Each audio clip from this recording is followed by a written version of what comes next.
Greetings, greetings. Happy Monday to you, man. Great Monday. Today, the weather is nice out here in New York. Once it start warming back up, it's always a good time in New York, man. Because trust me, man, that snowy weather is nothing to play with. How y'all doing out there, man? I hope y'all are doing great. Stagger, aka Red Rope, tapping in with you one time for another broadcast of YTIP Radio. And I haven't been really able to come on in the last couple of it was about a week ago. I couldn't really get on here, but I'm on today. And today I want to talk about the Diddy case, man. Don't know if y'all been following, but the Diddy case is in full swing, and all these accusations are just popping up left, right, and center. And some people seem to be surprised about what's happening, but I'm not too surprised because I think that a lot of people doubt how powerful Diddy was. I think people don't understand. I think people think because he used to like dance around, and there's also these like gay accusations out on him and all these different things and stuff. I think people think like he was like some kind of like joke or something. But with these cases and all these accusations that keep coming out, keep popping up, people are now seeing how powerful Diddy was, because Diddy was not some kind of joke, man. Like at one point, like in the 90s and like mid 90s, coming on the late 90s, Diddy was the most powerful individual. The most powerful individual. If you wanted to get on like rap, or you're trying to get into R&B or the music industry in general, Diddy was one of those. Diddy might have been one of those doors that you might have to come into. And a lot of people who was in the industry knew this. They knew that Diddy was powerful. So you would find that a lot of people didn't say anything about him or try to say anything that would discredit him, because they was like, yo, if I say something about this guy, like, that could spoil my chances of, blowing up in the industry. I don't know if you ever heard this one story about how Wendy Williams. I know Wendy Williams. She hasn't been on TV on the air in a long time. I think she's very sick, actually. The curse of Diddy. I think she's very sick right now.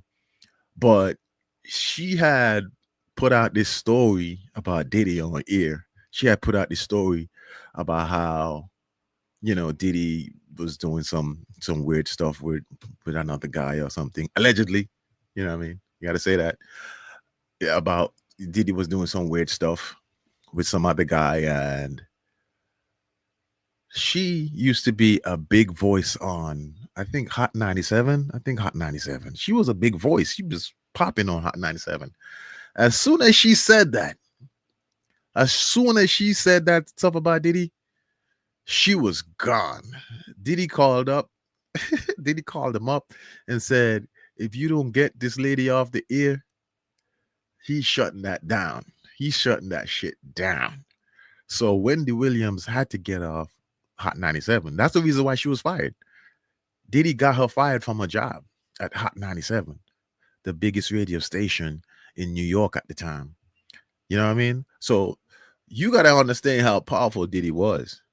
Diddy was a powerful guy. Like, people was actually scared of Diddy, maybe because he was extremely rich, extremely connected, and he also was one of those people that the gatekeepers, like one of the gatekeepers of the industry. He was one of the gatekeepers of the music industry. So you find that people would send people to him, people like Usher, Justin Bieber, and those guys. They went to Diddy, Biggie, and Mace don't talk to him anymore. Mace actually seems to not like him at all anymore because of him playing him games with his money and the deal that he signed with him. But Diddy was a powerful guy. I don't know if you guys saw this clip one time where Diddy was on like Drink Champs or something, and he started talking to Fabulous in a weird way, like asking him like to party with him or something like that. Like he was asking a grown man, like Fabulous is a grown man about maybe 40 something years old.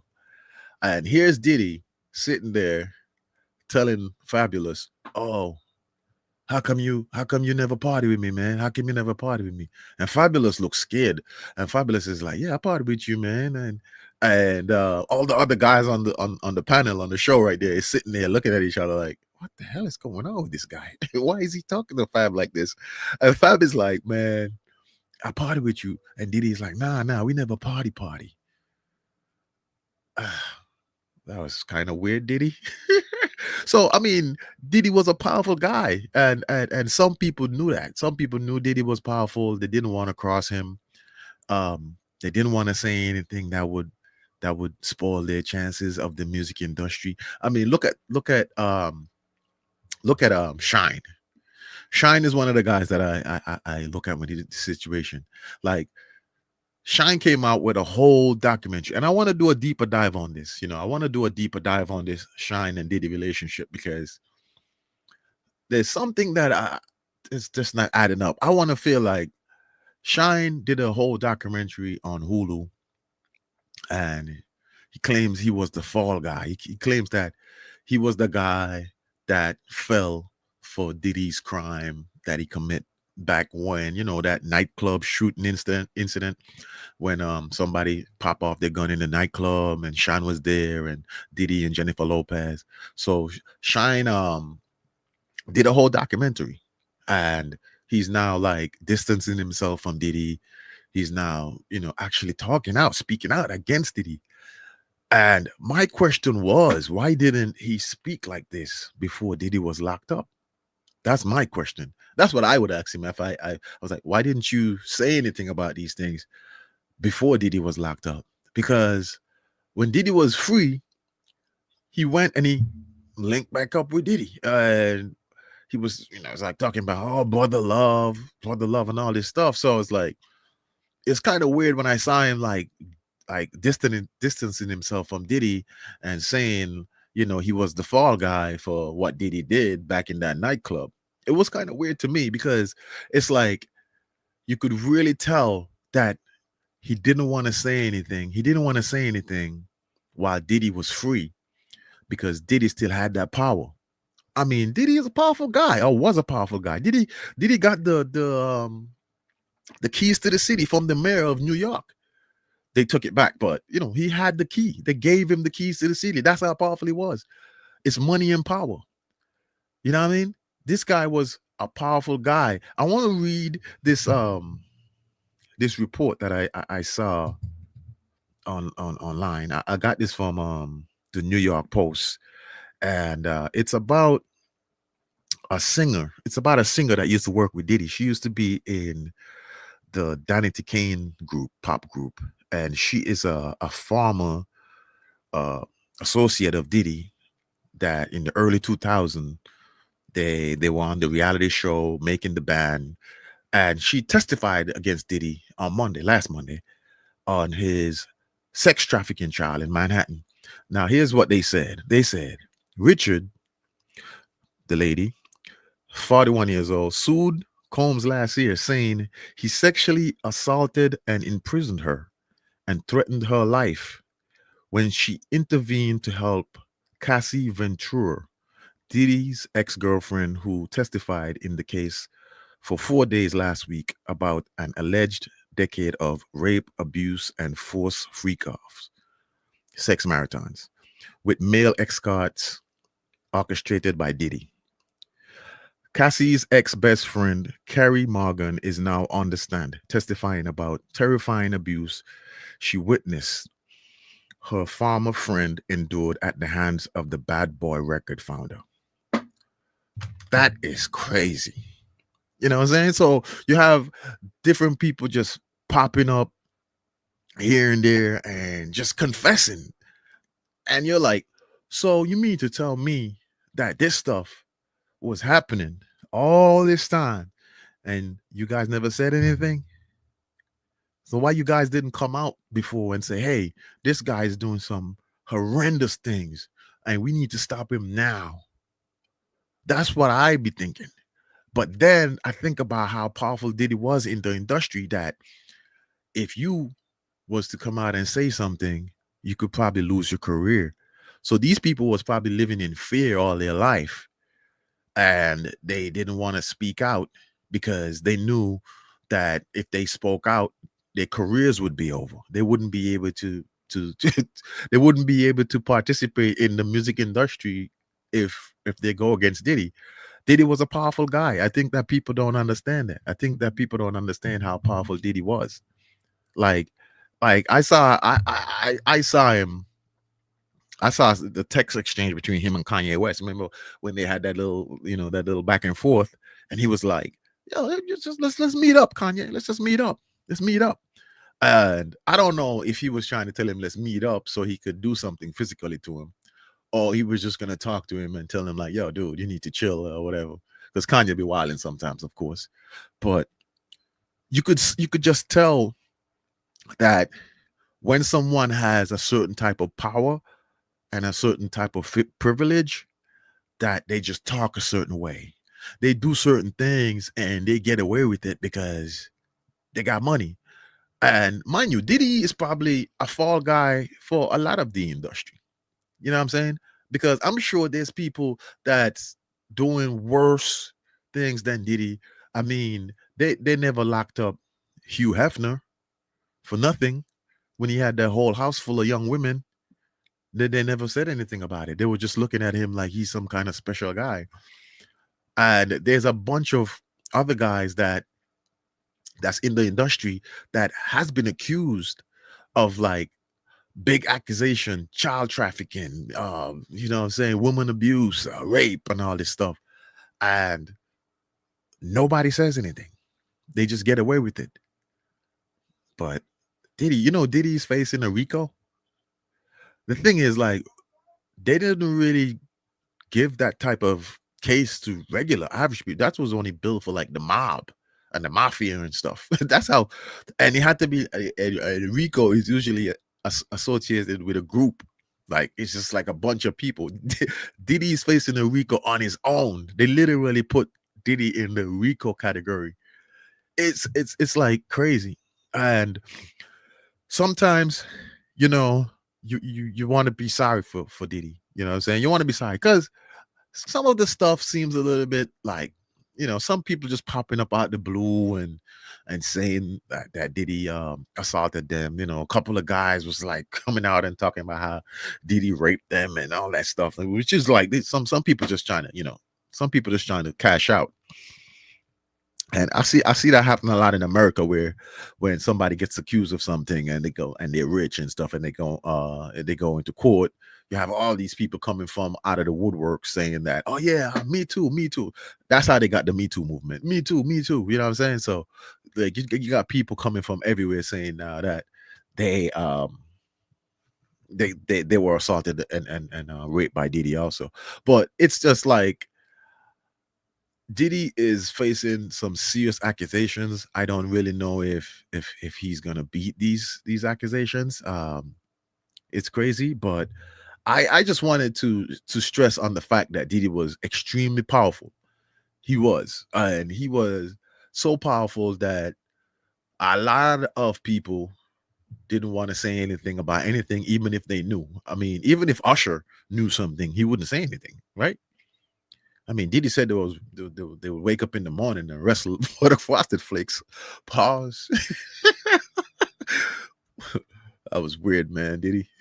But a lot of these guys, even if they knew anything, even if they knew that Diddy was doing anything of such weirdness, they probably wouldn't have said anything. They probably would have just kept it to themselves and just move on, because Diddy's a powerful guy. You know what I'm saying? That's like that's like uh, knowing all Clive Davis. Is that the guy's name? Clive Davis. That's knowing all his secrets. But then you're like one person that's sitting in the industry and you're doing very well. You're getting the support of the record label, the CEOs and all that. And then you go out and tell their secrets and then boom, it's all over. It's all come crashing down on you. So most of the people that was associated with Diddy, and most of the people that was like hanging in and being around him are not gonna say anything. They're not gonna be like coming out and saying, "Oh yeah, man, Diddy was definitely doing that stuff." You know what I mean? They're not gonna do that. And also, you want to be careful. You know what I mean? You don't want to be careful because these are all accusations, alleged. You know what I mean? Like, there's nothing that has been proven yet. So you don't want to be like just saying people's names and accusing them of things they actually didn't do, when we all know the feds always like to charge certain people for things, and especially when you're a certain type of skin color. Hate to say it, but especially when you're a certain type of skin color, the feds seem to go harder against you because look at the president of the United States. He's been charged with a bunch of felonies, but what? He's the president of the United States. So, you got to be careful with these people, man. These people could definitely be trying to bring down certain powerful people that are not that are not white. So you got to be careful with them. You know what I mean? You got to be careful with them. But I don't know what you think about all this Diddy fiasco, man. But there's just people just coming left, right, and center, and just saying the craziest thing. I seen another story saying that this lady, it might have been the same lady I was talking about just a while ago. The lady said, she saw Diddy hit Cassie upside the head with a skillet. Them cans, them pans that they used to fry stuff. And those pans are heavy. You know what I mean? You know what I mean? Like those pants are heavy.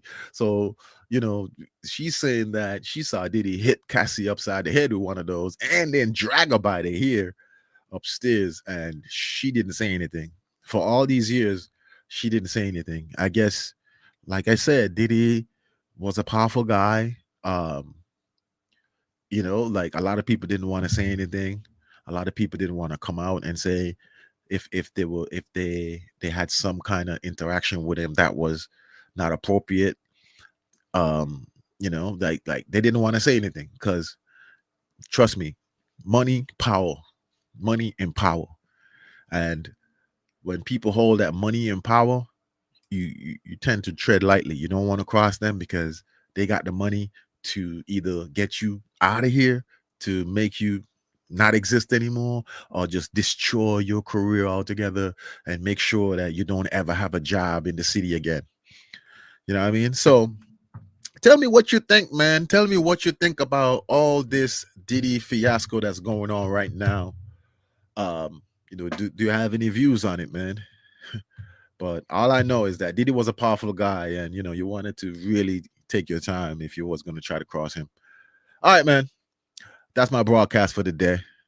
You have been tuned into YTIP podcast, YTIP radio, YTIP YouTube channel. I hope y'all have a great week. I am Dagger, aka Red Robe. Peace and one love.